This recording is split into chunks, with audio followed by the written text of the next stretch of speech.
Lisa and welcome to my channel, The Southern Seamstress. I wanted to thank everyone for all the nice comments that I got from my last video. And also last week I hit that 4,000 subscriber mark. So thanks so much to everyone who has hit that subscriber button since I started my YouTube channel. I hope everyone's doing well and had a great week. It seems like a rather short week to me. It seemed like it really flew by. We had a nice 4th of July holiday. I didn't set off any fireworks myself, but I do watch them every year from my backyard. Our house sits on top of a small mountain, and there's a lot of people in the valley that do a lot of fireworks. So we get to watch a lot of different people's fireworks displays. But our 3 dogs really don't like the 4th of July. They won't come outside at night while the fireworks are going off. So they were glad when everyone finally lit their last firework. Over the last couple of months, I've been watching a lot of YouTube videos that have been showing different free summer sewing patterns. Some of the videos will focus just on dresses or tops, or they may just be a mix of garments. And I really like these videos. I think they're fun to watch. What I thought I'd do, instead of just doing a video listing a bunch of free summer patterns, I went through all the videos and also on different sites that I knew offered free patterns and narrowed it down to the 5 patterns that I liked the best and that I thought I would actually get around to making this summer. So in today's video, I want to talk about the top 5 patterns that I'd like to make this summer and also show you some fabric choices that I think might work. I have quite a stash built up by now, so I think I have fabric for each of these patterns already. So of the 5 patterns I picked out, 3 are tops and 2 are bottoms. So I'm going to start with the top or blouse patterns. The first one is the Monika top by Sew Magazine. They call it a button-up cami. It's just a sweet little summer top. I thought it looked so cool and refreshing when I looked at it, because here in Arkansas it gets really hot and humid, so a lot of times you don't want to wear anything that has sleeves. So this is a nice sleeveless top. It doesn't look like it takes very much fabric. I think they list like 1.5 meters, but I think that would only be maybe like in the larger size range, and if you only had like 40 or 45 inch fabric width. I think it would only take close to a yard with the wider width fabric. This little top has a V-neck, buttons up the front. Of course, it's sleeveless. It has a curved high-low hem. I don't know if you can tell in the pictures, but the back is actually about 3 inches longer than the front. It's a very simple pattern. It only has a back, a front, and then it has a facing for the front and the back. And this facing will help make the casing for the buttons. It also finishes off the neck and arm edges and the front edges. This pattern comes in sizes 8 to 20, which is a bust measurement of 30 inches to about 43 inches.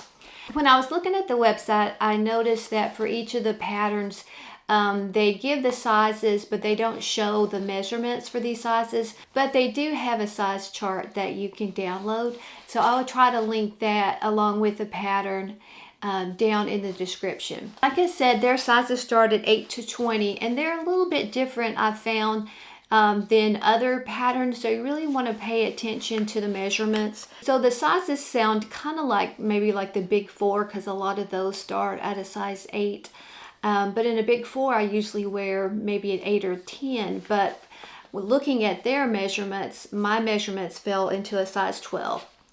So I've actually already printed this pattern off. I've got it taped together, and I've decided to cut it out of muslin first because it does have side darts, and I always like to see if I need to raise or lower those darts. Normally I have to lower the darts a little bit. I guess with aging everything starts to sag a little bit. But when I tried this one on, it looked like the darts were actually hitting a little bit low on me, so I may have to adjust those up. This top is made for woven fabrics, and I think that maybe they suggest a light to medium weight. What I thought would look really nice would just be a nice cool cotton line. Now last year I had ordered several cotton line fabrics from Spoonflower Fabrics, and one of them was this watercolor print that I just really loved. And if you saw any of my earlier videos, you might have seen a top that I had made up in this, except that it was in a different size print. This is the print that I made my top in last year. I'd ordered a couple pieces, and I had ordered one the small and one the larger print. And it may even come in a larger print than that. A lot of times the designers on Spoonflower will make their prints in a large scale and a small scale, sometimes a medium scale. So I've made up the small scale, but I still had this larger scale left to make. So I'm thinking this will work perfect. I actually do have a little bit more than a yard, so I think I'll have plenty of fabric. Now, instead of putting buttons down the front, I think I'm going to try putting some snaps. Recently, I got some more snaps in from Camp Snaps, and I thought I'd order these little pearly white ones. They're probably hard to see on camera, but they're pearl ones, and they have a silver outline. But I think those will look really pretty on the shirt, and I feel like the snaps are just a lot quicker and easier to put in than the buttons and buttonholes. So that was the Monika top by Sew Magazine. To get the free patterns from Sew Magazine, you just need to sign up for their free newsletter. They call it a magazine, but it's not actually a physical magazine as far as I know.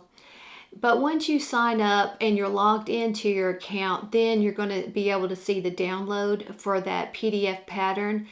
Also, you won't be able to see the instructions for the pattern unless you're logged in. And the instructions are just on the website underneath each of the pictures of the pattern. The instructions aren't actually on the PDF, but there's not a lot of instructions, and there's no diagrams or illustrations with the instructions. So what I did was just do a couple of screenshots just so I could print those instructions off and put them with my pattern. The next three patterns I wanted to talk about are all from the same pattern company. It's a pattern company that I have not talked about and have not made any of their patterns. So I was really excited to see what they had to offer, and that is Tiana's Closet.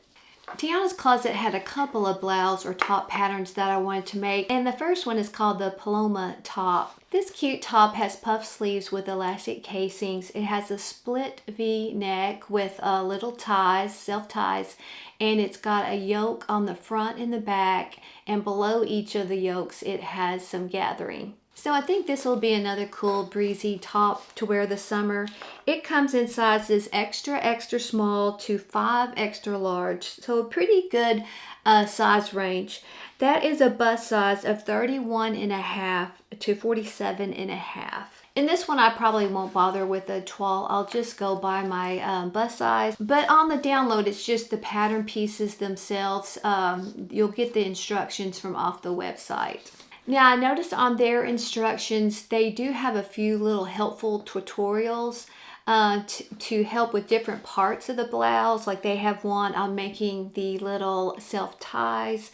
They have one on putting the elastic casing, and then also in doing set-in sleeves.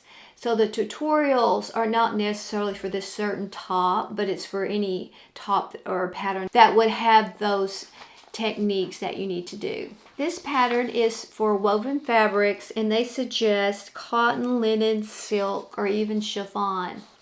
Now, I think it would look pretty in something that's quite drapey because of the sleeves. So I have some viscose challis from Minerva.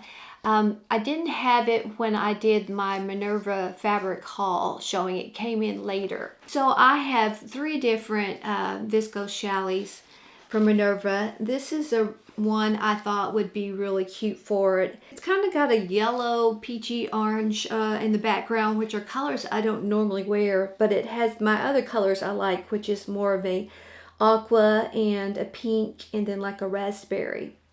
So this is very drapey and soft, but I think it'll be easy to sew with. It's not really, crawly or anything, but I think this will work great in this type of blouse. So I had that print, and I'm leaning towards that one. I also had this darker print that's the same type of fabric, and then I had this one, and I really love this.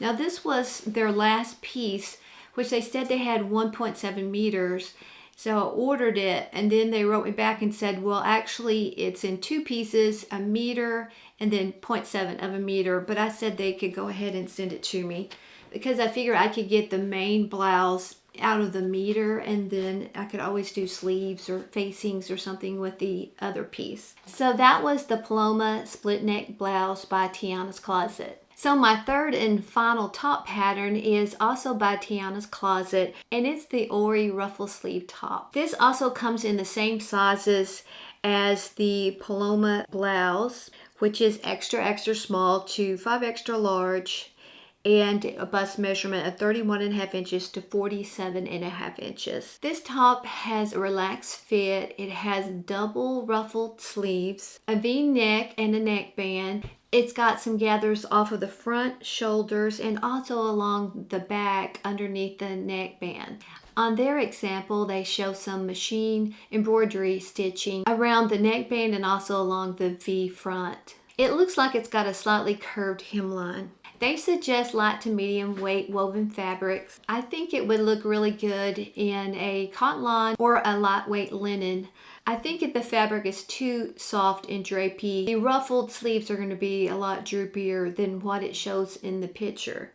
I have several pieces of cotton line that I had gotten from Minerva, so I thought this one might be a pretty choice. It's got a sage green background with some lavender and purple flowers on it. And I thought if I did do some embroidery stitching like they show in the picture, I thought I could use a pretty purple to match these flowers, and that might stand out against the floral background. So that is the Orrie top from Tiana's Closet. So that's the 3 free top patterns that I selected. Now I want to show my 2 bottom patterns. One thing I wanted to make this summer was some linen shorts.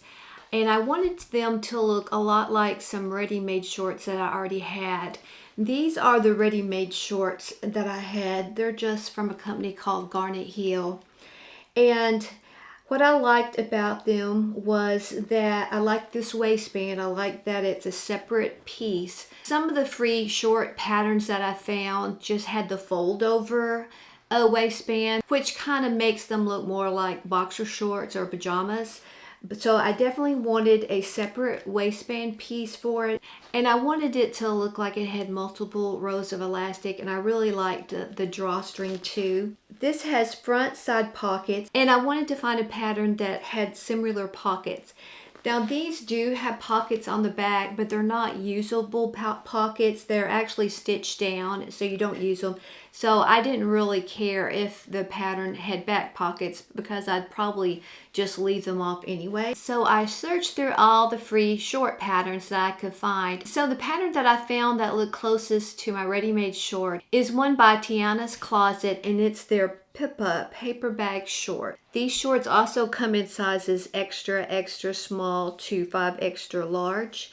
And that is a waist size of 23.5 inches to 40 inches and a hip of 34.5 to 51 inches. So these shorts did have the separate waistband piece that I was looking for. They have the side pockets that I liked. They have a drawstring.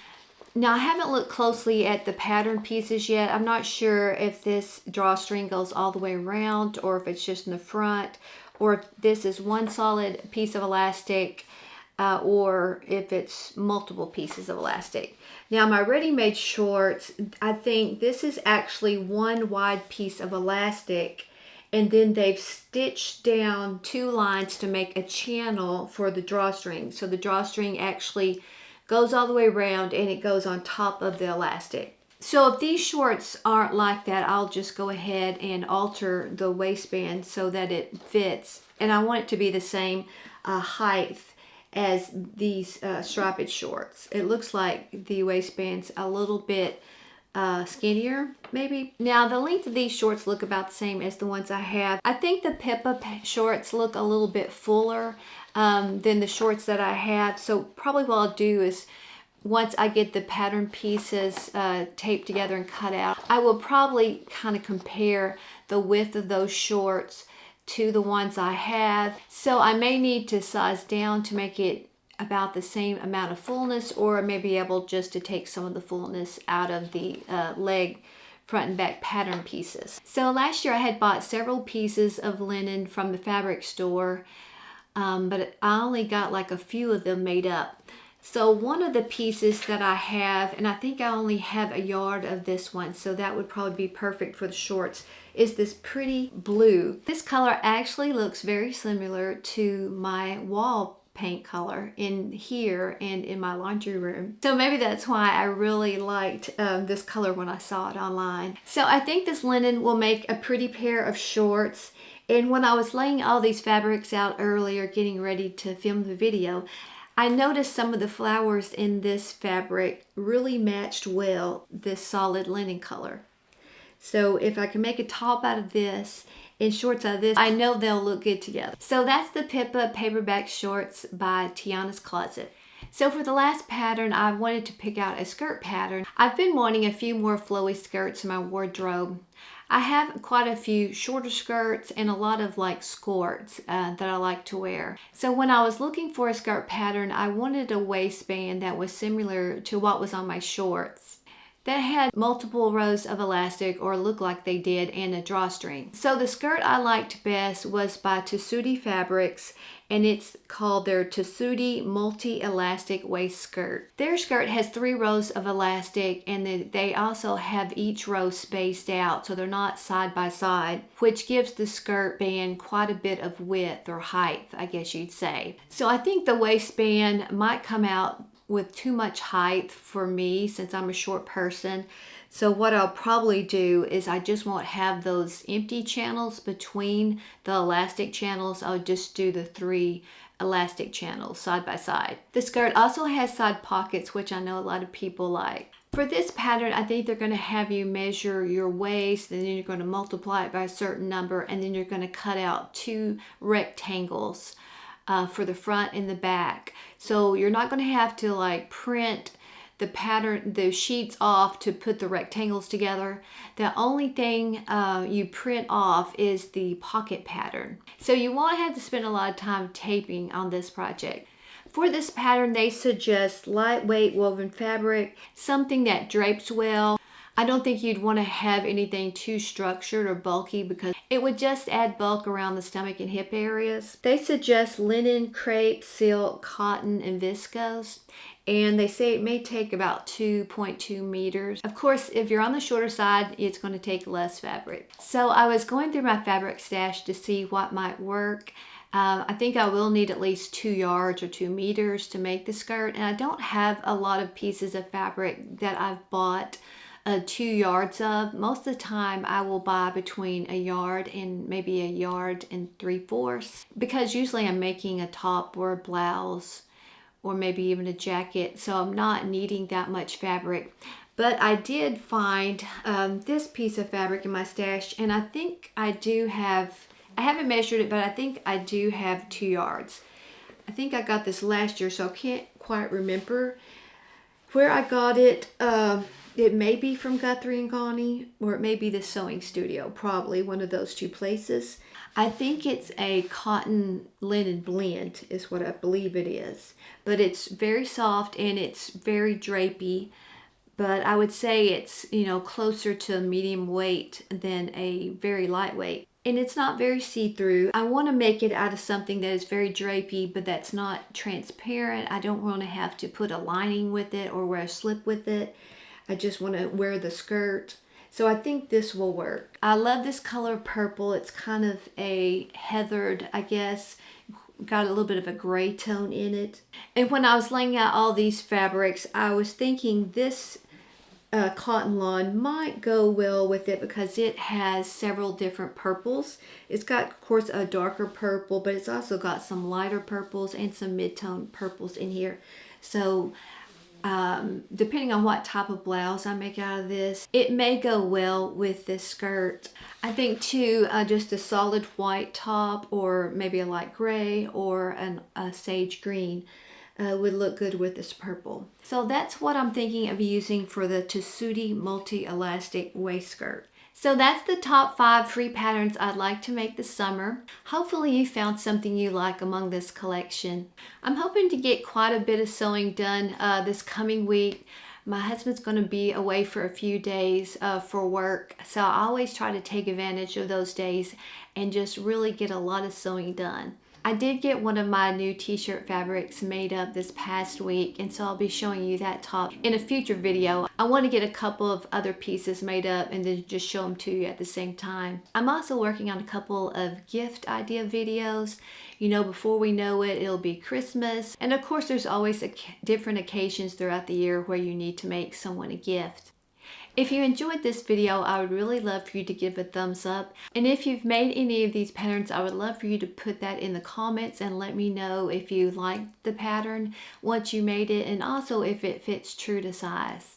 If you're not subscribed already, I'd love for you to hit that subscribe button. I hope everyone has a great week and finds a little time to do some sewing. So until I see you in my next video, take care and happy sewing.